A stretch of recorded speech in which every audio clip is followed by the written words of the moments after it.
Mi nombre es Doris.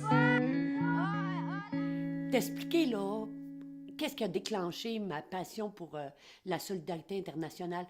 C'est drôle, hein? J'avais 10 ans à peu près. Puis je faisais du ski de fond. Puis tout à coup, j'ai tombé en bas de mes skis, OK? Puis là, j'ai su que j'allais être missionnaire. J'ai regardé le ciel, là. Puis là, j'ai su que j'allais être missionnaire. J'ai commencé à voyager avec Louise. Le premier voyage, je l'ai fait au Guatemala, puis j'étais allée 2 semaines.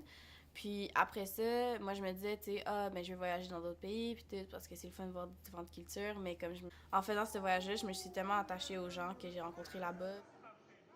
J'avais une compassion pour toutes les personnes qui souffraient déjà.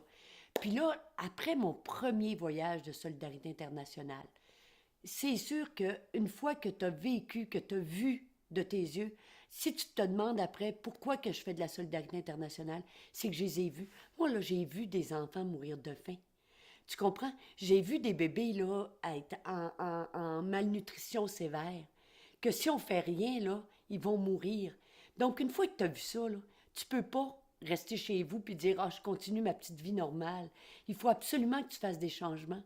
Il faut que tu changes ton mode de vie, puis que tu ailles les aider.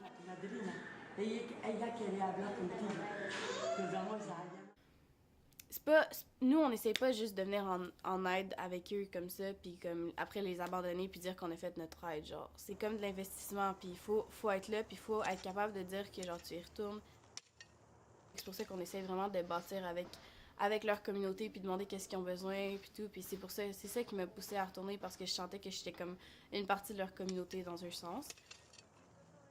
Puis je trouve que tout le monde devrait avoir au cœur ce souci-là d'aider les autres, puis de peu importe où, mais il faut aider, puis c'est ça qui rend heureux.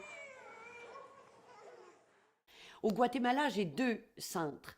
Il y a un centre, c'est des petites filles qui ont été abusées sexuellement ou physiquement. Tu sais, juste donner un exemple, là, la petite Christina, là, elle a vu son père tuer sa mère. Donc, puis elle est au centre depuis qu'elle a 3 ans. Puis c'est dur la vie là-bas. Puis j'ai un petit hôpital aussi qui a été fondé ici par quelqu'un du Québec qui vient en aide à des enfants victimes de malnutrition sévère. Quand tu reviens ici, ça te fait vraiment réfléchir sur qu'est-ce qui est important, puis qu'est-ce qui vaut ton énergie. Tu vois les choses autrement, puis comme je pense que c'est important, c'est comme un petit wake-up call que genre c'est tout ce qu'on a, notre monde, fait qu'il faut y faire attention à notre monde. C'est du bonheur que je me donne.